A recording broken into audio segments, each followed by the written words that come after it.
Okay, yeah, especially with this shirt on, people have told me that I look like Mr. Incredible or Mr. Parr. I mean, I don't see it personally, but thanks.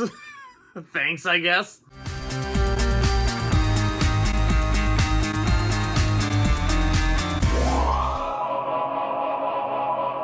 Happy 20th anniversary to The Incredibles. Holy how did that happen? This was written and directed by Brad Bird, who before 2004 had brought you The Iron Giant, some episodes of The Simpsons, and here he is providing his craft to Pixar. And The Incredibles has turned into what I think is one of the more beloved properties under Pixar's umbrella. In a world filled with superheroes, which honestly they never explained how people get their superpowers, they just have them. Let's just roll with it. The most famous of these supers, as they're called, is Mr. Incredible. Very Captain America-esque with super strength and what have you. He ends up marrying another super named Elastigirl, and they're forced to assume mundane lives as Bob and Helen Parr after all supers are banned by the government because they're starting to get sued for collateral damage, bodily harm to the people they're saving, yada yada yada. But while Mr. Incredible loves his wife and kids, he longs to return to a life of adventure. And that leads into the storyline that we delve into of Mr. Incredible's midlife crisis. And he gets a chance to relive the glory days when summoned to an island to battle an out-of-control robot known as the Omnidroid.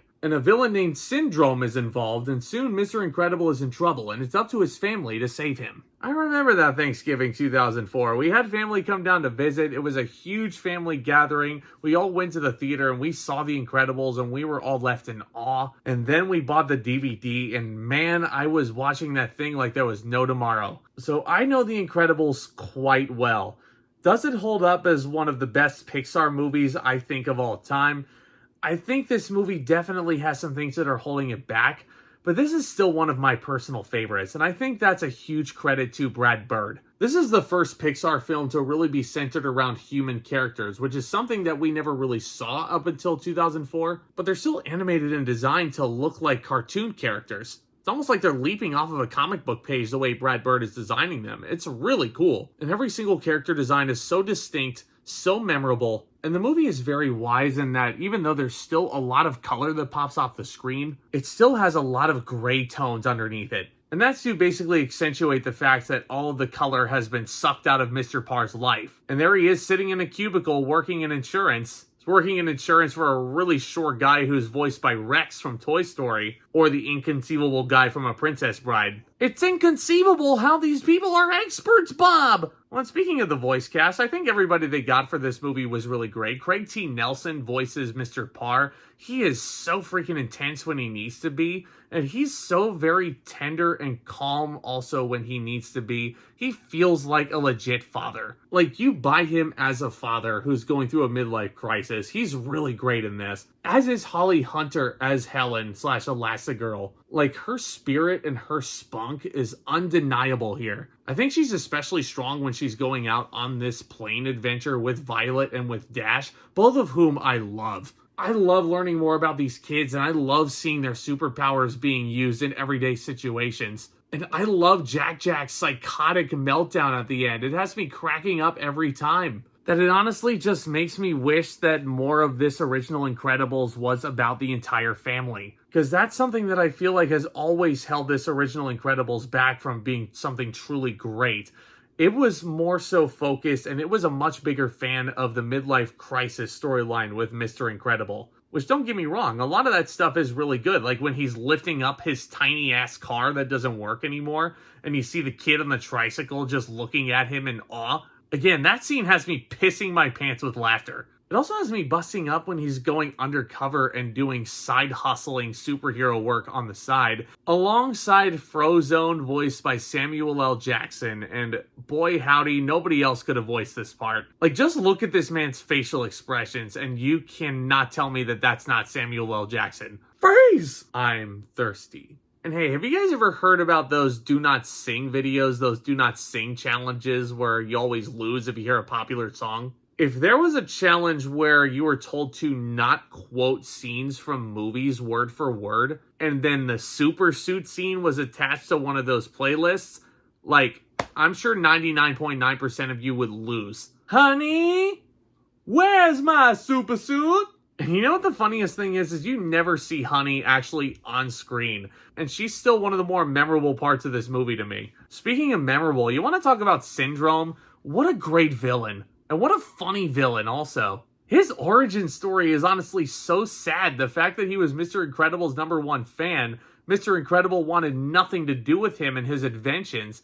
Little did he know how much of a little genius Buddy was, that he turned into this. And damn, Jason Lee just owned every single recording session he had, didn't he? Like, he's just so boisterous and loud and carrying so much charisma with him. I stand by this. Syndrome alone, I feel like, is the argument for a lot of people as to why Incredibles 1 is better than Incredibles 2. Because this villain absolutely blows the screenslaver out of the water. He's more memorable, he's more quotable, he's funnier, the design is cooler. Like, yeah, this is a quintessential comic book villain here. Way too many memorable sequences to count in this movie. The whole third act to me is perfect comic book filmmaking, because that is where you see the entire family really coming together and using their powers as a unit. It really does feel like Disney's attempt at the Fantastic Four before they ever even bought the Fantastic Four. The entire climax where they're looking to save the city from this Omnidroid and the remote, the callbacks that go on throughout the entirety of that climax, and when they're attached to various other sequences that you saw earlier in the movie, Mr. Incredible telling Dash to go long as he throws that remote like a football, Mr. Incredible penetrating the Omnidroid with its own claws to defeat it. Frozone even joins in on the action. Like, it's just non-stop fun. And I think that's what makes The Incredibles stand out for a lot of people as one of the stronger Pixar efforts, the fun aspect of it. And even just rewatching it, it is still so much fun, guys. Brad Bird deserves so much credit, not just for writing this movie, directing in it, even voicing a character. I didn't even mention Edna. One of the most memorable aspects of this movie is how freaking psychotic she becomes and how much she loves costume designing for superheroes. Nutcapes.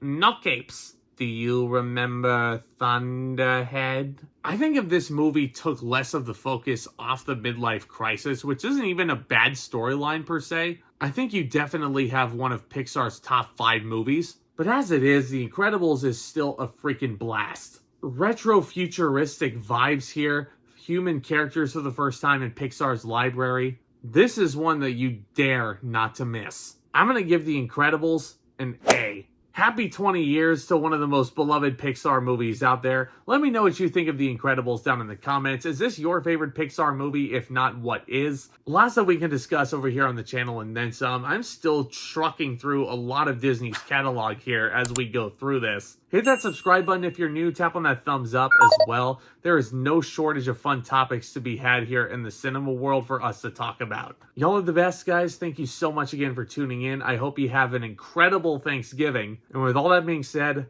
Back Talk, commence.